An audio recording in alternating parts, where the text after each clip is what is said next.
Now. On 105.9 FM and streaming worldwide on the WMAL app. O'Connor and Company. I don't think it's overstating the case to say we wake up to a different nation today. It's 5:07 on a Monday morning, the 15th day of July, and this weekend changed a whole lot of things in the country that we love, and we're going to unpack a lot of that as this morning develops. Julie Gunlock and I are thrilled and honored and grateful at the privilege of being able to wake up with you this morning. Julie, how you doing? I'm really good. Yeah, and I'm really good, too. really excited to be here because basically I wanted to be here all weekend. Yeah. Oh, tell me about it. I know. This is one of those days where if you got it in you, you can't wait to get to a microphone. And we got it in us, and it's time. Let's have a conversation together. Our friends are with us, and we're going to be unpacking everything that we got to deal with between now and Election Day and beyond. Coming up at 6:35, Michael Walsh, author of Against the Corporate Media, new book coming out. And yes, there's a definite media angle to everything we're talking about today. 7:05. Joe DeGeneva will be here. Also at 7:35, we'll speak with Tommy Pigott of the RNC about changes to the convention and hopefully some new security measures implemented in Milwaukee. 8:05, Rob O'Donnell, cop who's been working with presidential security details for decades. 8:15, journalist Selena Zito, who was there in the front row as the assassination attempt of Donald Trump took place. And then at 8:35, Representative Michael Waltz, who wants to begin a congressional investigation of the Secret Service toot suite. That's all coming up. So where were you when it all happened? I mean, I sort of want to get into the human aspect of the moment where so much changed. I know a lot changed for me. I think a lot changed for our country and a lot changed certainly for this presidential campaign. When you first heard that shots rang out at a Trump rally, where were you? I was doing the ultimate mom thing. Yeah. I was getting pizza for the kids, and I was driving around town, and my phone is always away from me when I'm driving. It was in my purse. And it was funny because I kept getting these texts. I kept hearing You kept hearing your phone, bing, bing, and bing. I was like, shut up, everyone. Like, why? And I did not check those texts until I got home. Yeah. And when I got home, I was yelling at the boys, come on, pizza's ready. And the television was on, and it was on Fox before I left. And when I came in, and I looked over, and I will tell you, I did not react calmly because the first thing I saw, I'm getting upset even thinking about it. I know. First thing I saw was the blood, and I yelled, "Is that blood?" And I have an older boy, I have a 17-year-old, and he was very good and very calm. And then we really didn't do much the rest of the night, but stress eat pizza and watch the news. What were you doing? We were. Meredith and I spent the weekend with our oldest son, EJ, down in Rappahannock County. In fact, we were staying at our friends and colleagues, Matt and Mercedes Schlatt's house. Wow. They have a place down there. And we were having dinner at some mutual friends. They are quite the insiders. Yeah, we were getting ready for dinner at the Miller's house. It's right near Little Washington. And our friends, the Balabans and the Waltons were down there as well, and we're all sort of having some wine and getting ready, and we got steaks, and I was deveining shrimp for a fabulous shrimp scampi I made, and Mercy ran into the kitchen and said, "There's shots fired at the Trump rally, shots fired." That's all we knew. In the first video that we, and everything stops, and it's funny, they didn't have a television because we're in the country, who needs a TV? So we're all looking at our devices, and I found the video of the president grabbing, I thought he grabbed his neck, and I started freaking out. Thank God it was his ear that he was actually grabbing, and then him dropping to the podium, and that's all we knew. That's all we saw. And as you can imagine, in that room, it was emotional, obviously. Oh, and I imagine. And we all prayed. We all immediately prayed, and then tried to get information. And thank God Matt and Mercy obviously have some friends in the campaign and in the president's inner circle. So we were getting some pretty good information as soon as those people had it too. But I got to tell you, I've been digesting all of this all weekend, and there's so many stories. Yeah. I wish we had an 8-hour show. I know. There's the story of what happened, the story of the reaction, the story of the Secret Service, and yes, we're going to talk about that quite a bit. The story of the horrible reactions, and I don't even want to spend too much time on it, but the horrible people, the Keith Olbermanns of the world. And the victims who died. Not even there yet, but yes, of course, the victims, the actual casualties of this event. Joe Biden's reaction, his reaction that evening and how late it was, his reaction flying back. His reaction, which was after so many other people's reaction. Yes, an incredibly delayed reaction. The taped message from the Oval Office, which I'll still not quite understand why you need to do a 5-minute teleprompter speech to tape and then just broadcast that live. Why not just go live?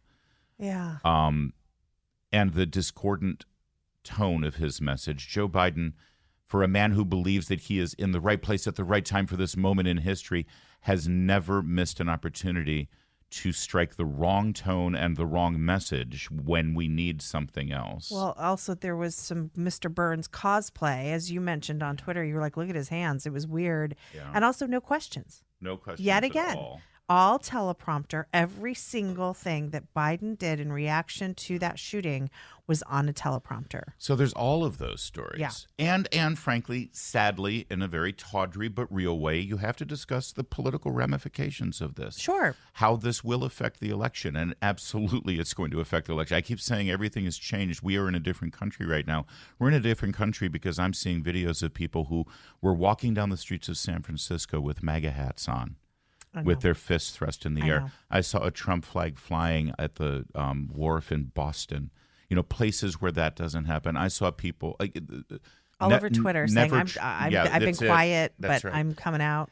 And it's not because, and for anybody who doesn't quite get it, and I know probably everyone in this conversation that we're having right now gets it, but I come back to this one sort of conclusion, looking at all of those stories and all of those things, and it sort of culminates in this idea that so many people were saying, that's it, I'm in, let's go, can't wait to walk over broken glass for Election Day.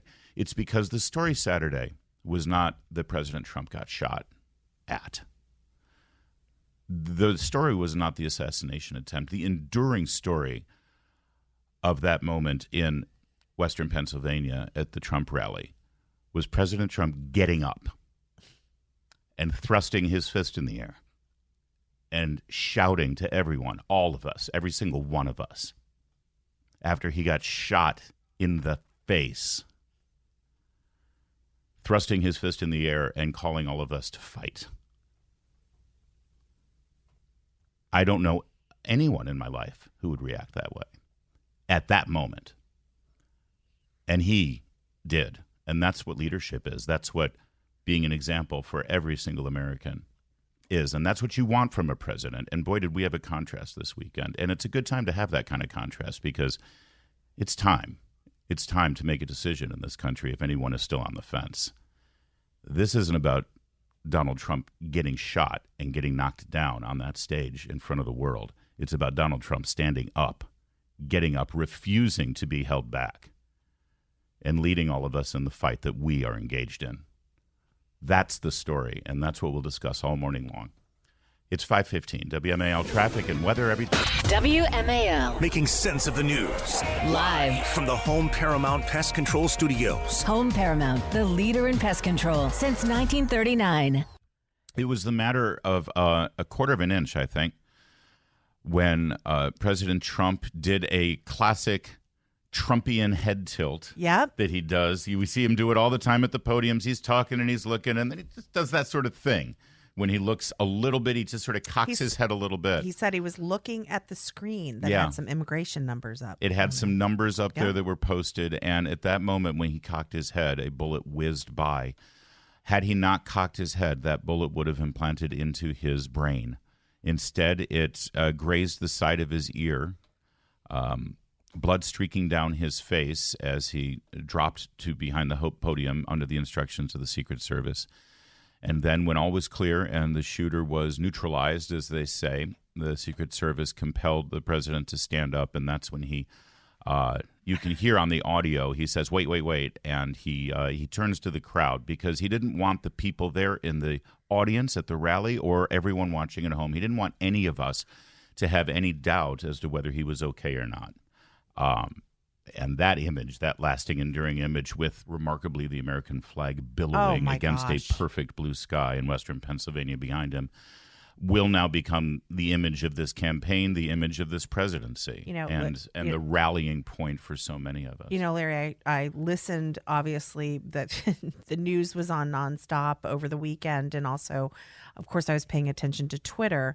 And it was interesting to see people who've been in combat, who have been shot at, talking about your reaction when you're shot at and saying that, many people freeze. Your instinct is to stay down. Your instinct is to protect yourself at all costs. And they were saying how remarkable it is that he stood up defiantly, face in the air, fist up. And I think we all sort of can appreciate the kind of courage that took. But I also just love that he was mad. Yeah.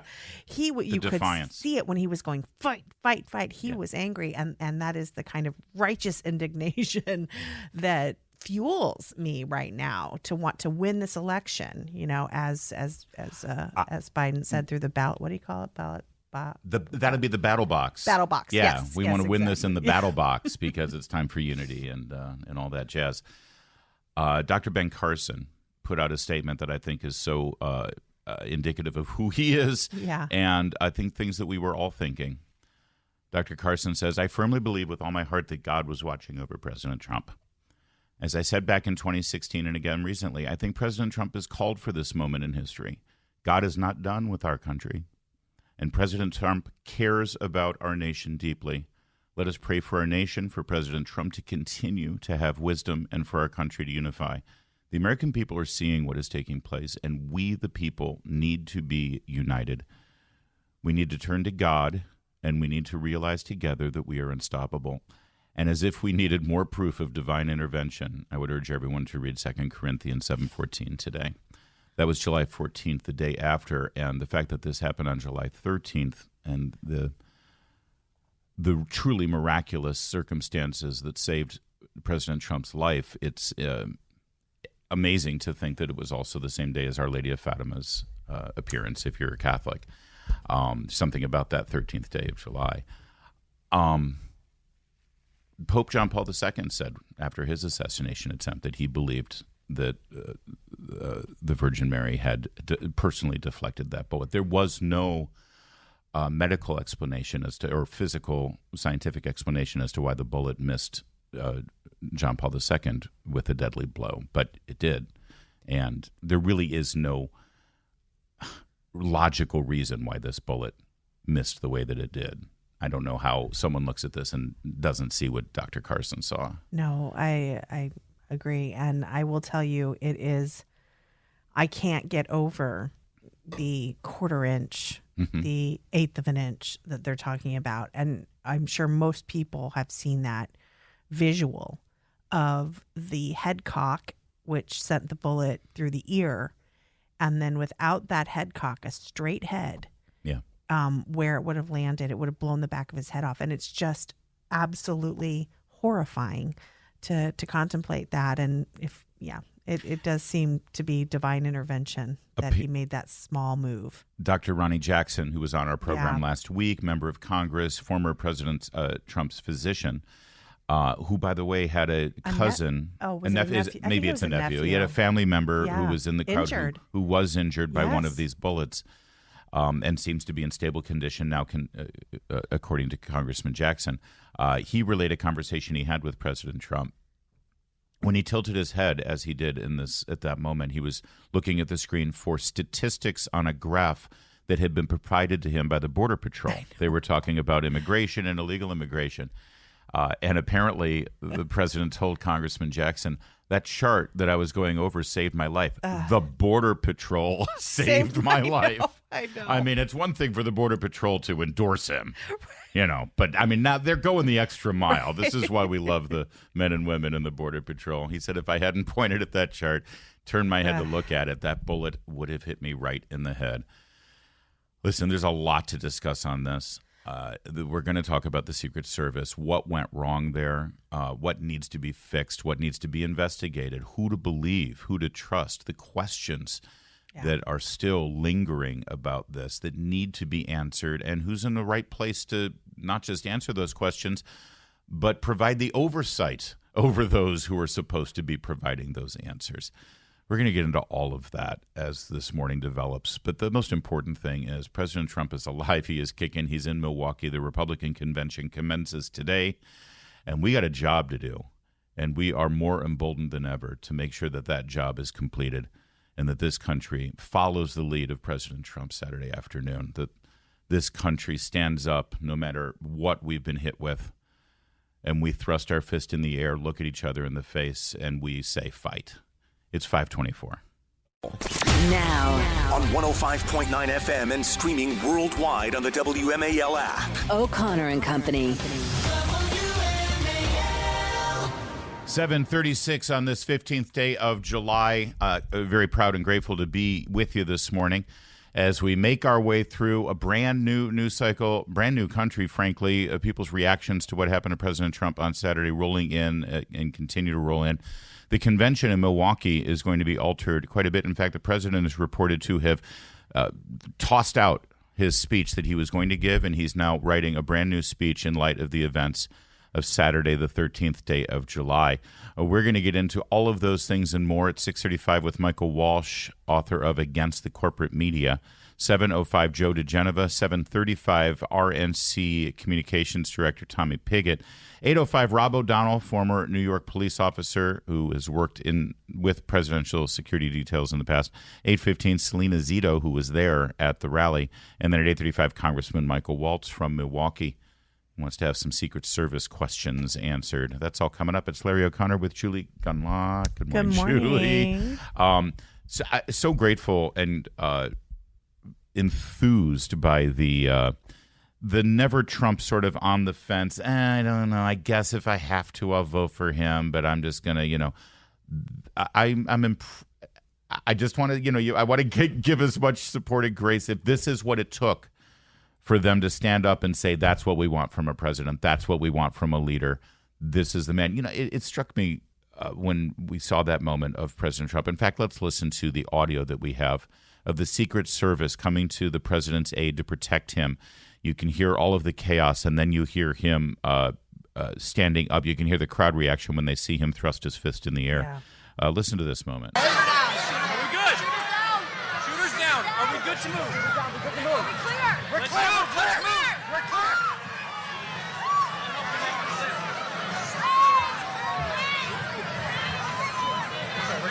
Come on.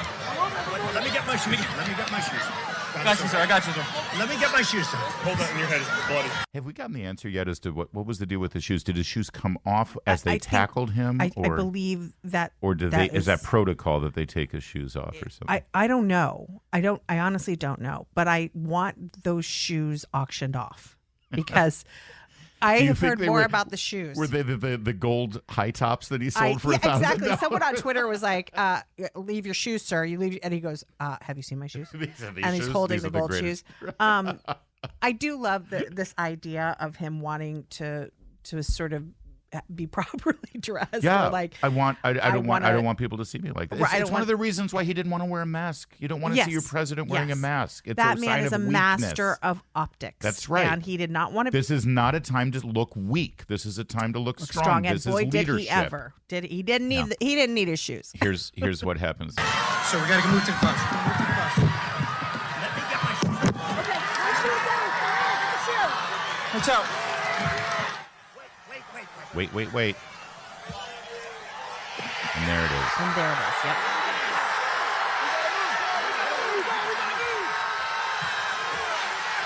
Yep.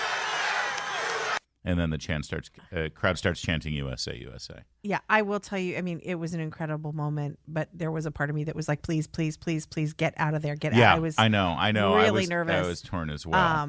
And again, I think I had mentioned in the earlier part of this hour that listening to combat vets, listen to people who have been shot at say the instinct is to protect yourself, to stay down, to not move, to freeze. People said you freeze when you're shot at.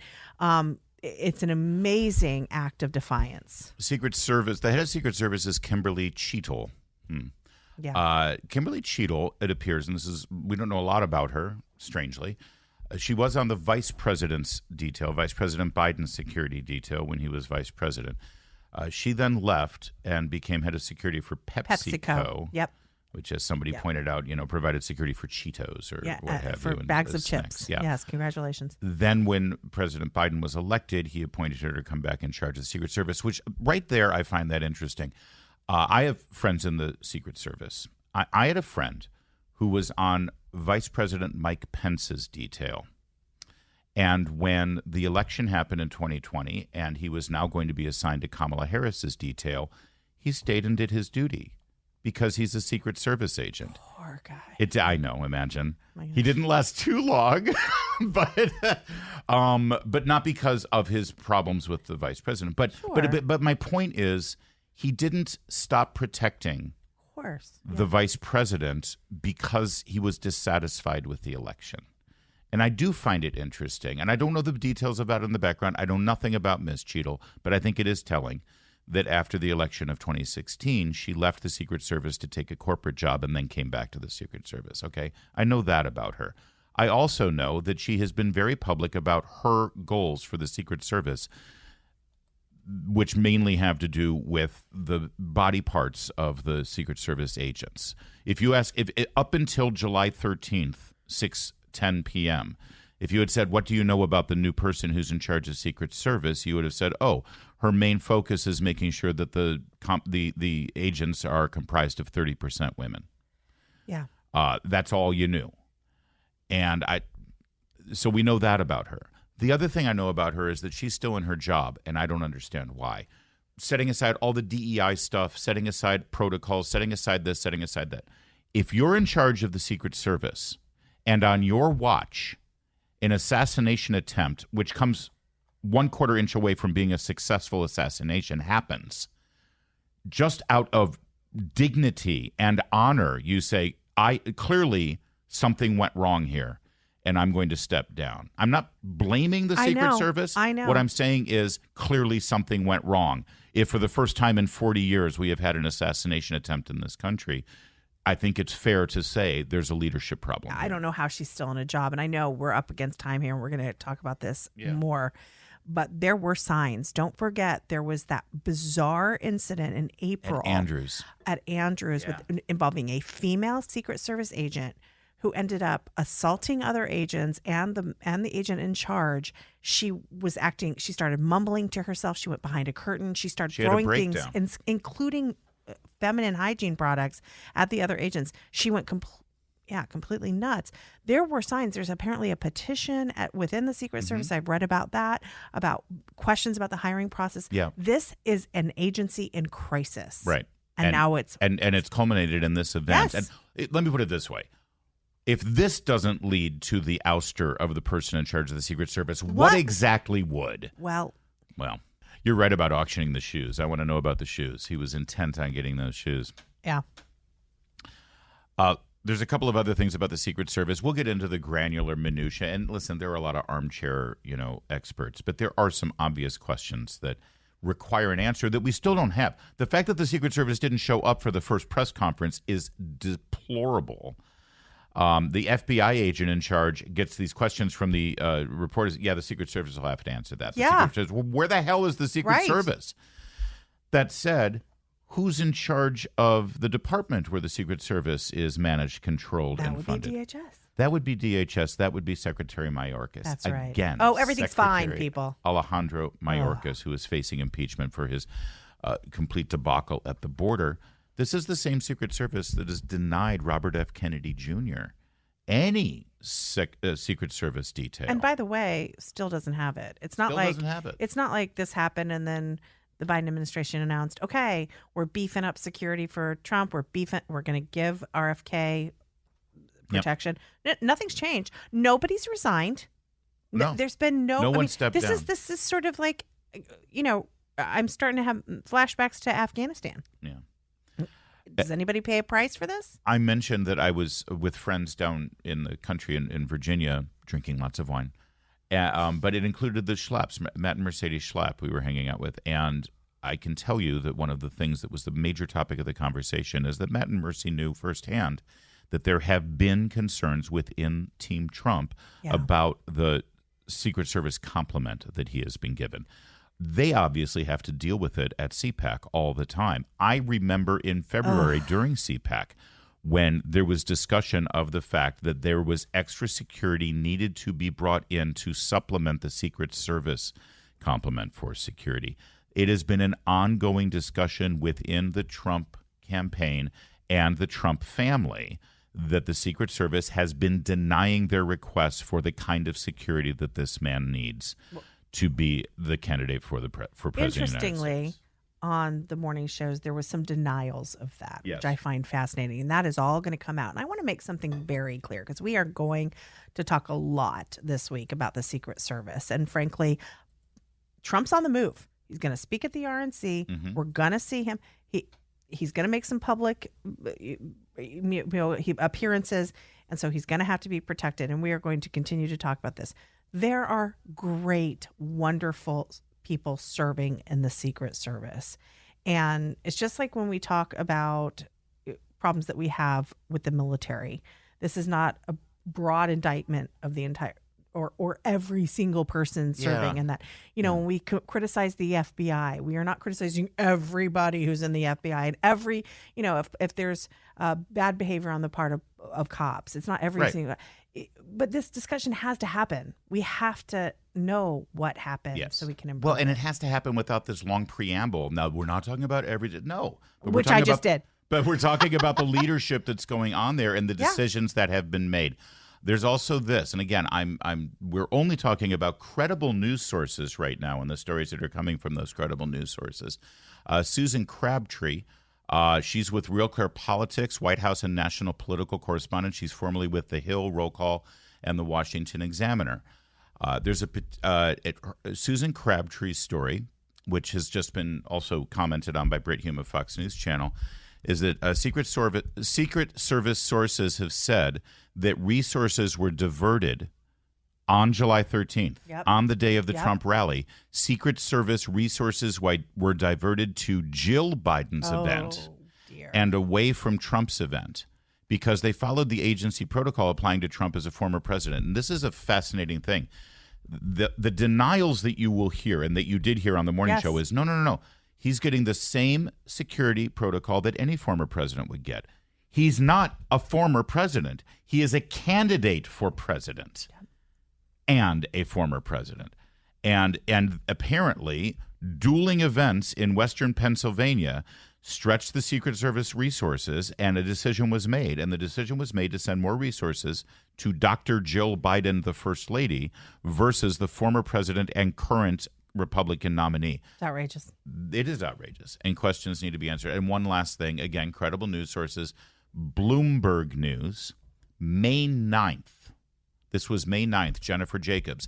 A petition circulating inside the U.S. Secret Service flags concerns about a number of recent Secret Service incidents indicative of inadequate training, double standard in disciplinary actions, and a vulnerability to potential insider threats that could pose a risk to U.S. national security. This was first shared Monday, I'm told, and has 39 signatures so far. The aim is to call for a congressional investigation. Well, they got their congressional investigation, sadly, but it took a bullet to a president's head to get that investigation. Representative Mike Waltz of Florida wants to lead that investigation. He joins us at 8:30 today.